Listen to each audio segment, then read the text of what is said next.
Wanted to give you guys all a quick look at this nice Hyundai Palisade. This is the Freedom Motors conversion. I just got done doing a rear Qstraint power tie down and a chair bracket, and then also got a left foot accelerator put in here.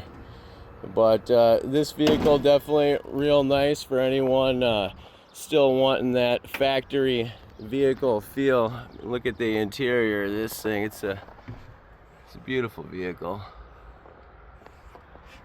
But yeah, we got our release right here for our power tie down. Then just back your chair on out.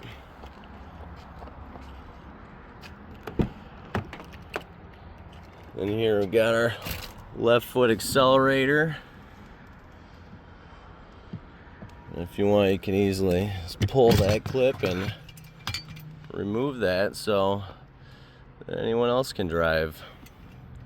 Yeah, real nice vehicle here.